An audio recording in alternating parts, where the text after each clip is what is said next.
नमस्कार, मनातल्या कथा चॅनलवर आपलं स्वागत आहे. गिळंकृत दुःख. पायल ऑफिसला आली की एक वेगळीच प्रसन्नता जाणवायची. चेहऱ्यावर हास्याची लकेर कायम सोबतीला असायची. तिच्या संपर्कात येणारी व्यक्ती तिच्यासारखी ऊर्जा प्राप्त करायची. दुःख, विवंचना हे सगळं तिच्यासाठी नव्हतंच. आज तिचा वाढदिवस होता. तिने पार्टी ठेवली होती. प्रत्येकाने तिच्यासाठी भेटवस्तू आणली होती. गप्पा रंगल्या होत्या. पायलने केक कापला. सर्वांनी तिला केक भरवला. तिची खास मैत्रीण शुभदा तिच्याशी बोलायला लागली. शुभदा म्हणाली, खूप दिवस झाले पायल. विचारेन म्हणते, विचारू का? हातातील केक शुभदाला भरवत पायल म्हणाली, इतकी फॉर्मॅलिटी नको ग. विचार, काय विचारायचे आहे? पायल, तुझ्या खुश राहण्याचे रहस्य काय आहे? हे ऐकून कधी नव्हे ते पायलचा चेहरा धीर गंभीर झाला. डोळ्यात पाणी आले. कंठ दाटून आला. पायल, सॉरी, मी चुकीचं काही बोलले का? मी सहज विचारलं. शुभदाने पायलच्या पाठीवर हात ठेवला. पायलने शुभदाला घट्ट मिठी मारली आणि म्हणाली, शुभदा, तुझं काहीच चुकलं नाही ग. तू हा प्रश्न विचारून माझ्या भूतकाळाची आठवण करून दिलीस. शुभदाला एव्हाना कल्पना आली. काहीतरी घडलं होतं भूतकाळात. ती सुद्धा ऐकण्यासाठी आतुर झाली. पायल बोलू लागली, शुभदा, माझंही आयुष्य 4 चौघांसारखं होतं. आई बाबांची एकुलती एक मुलगी, श्रीमंतीत वाढलेली, पण संस्काराची कमी नव्हती. सर्व सुख सोयी होत्या. दुःख काय असतं हे मला माहीतच नव्हतं. मी चांगलं शिक्षण घेतलं, कामाला लागली. एका मुलाबरोबर प्रेम झालं. आई बाबांनी माझं लग्न त्याच्याशी लावलं. सगळं कसं मनासारखं झालं बघ. एक दिवस आई होणार कळलं. मी तर वेडावले.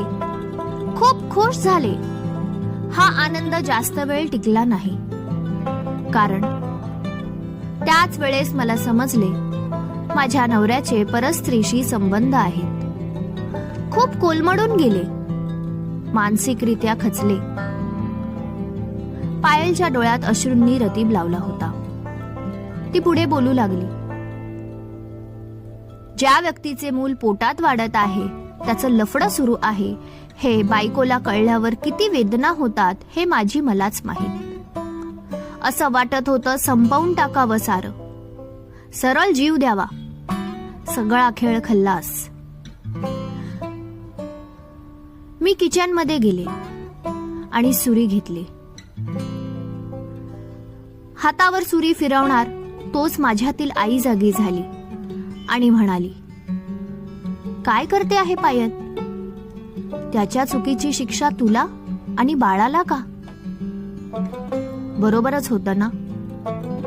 मी सुरी बाजूला ठेवली. थोडं शांत बसले. मी का जीवन संपवू अशा माणसासाठी ज्याने विश्वासघात केला? नाही, मुळीच नाही. मी जगणार माझ्या बाळासाठी, माझ्या आई बाबांसाठी. मी माहेरी गेले. आई बाबांना सर्व सांगितले. घटस्फोट घेतला. आई बाबा सोबतीला होते म्हणून मी पुन्हा सावरले. नियतीच्या मनात वेगळंच होतं. माझे बाळ दगावले. किती जपलं होतं मी बाळाला. माझ्या नशिबी आई होण्याचे सुख आले आणि काही महिन्याने निघून गेले. अंगातून प्राण निघून गेला होता. काही काळ लोटला. मी पुन्हा स्वतःला सावरायचा प्रयत्न सुरू केला. जे काही घडलं ते कमी वेळात घडलं. नेहमी सुख पदरी पडलेली मी ही निराशा काही केल्या पचवू शकत नव्हते. खूप प्रयत्न करत होते. मी कामाला जाऊ लागले. आता कुठेतरी या सर्व गोष्टीतून मी बाहेर पडायला लागले तर माझे बाबा अचानक देवाघरी गेले. आई एकटी पडली आणि मी देखील. आता आईच माझ्या सोबत होती. दोघी जणी कसं बसं सावरत होतो. तोच एक दिवस काळाने घात केला. आई ही आजाराच्या निमित्ताने मला नेहमीसाठी सोडून गेली. शुभदा, सगळंच संपलं आयुष्यात. आता मात्र मला सावरणे कठीण होऊन बसले. जगायचे तरी का? कशासाठी? डिप्रेशन मध्ये गेले. दिवसभर रडत राहायचे. एकटी पडले. कोणी आपलं उरलंच नव्हतं. मग माझे अश्रू कोरडे झाले.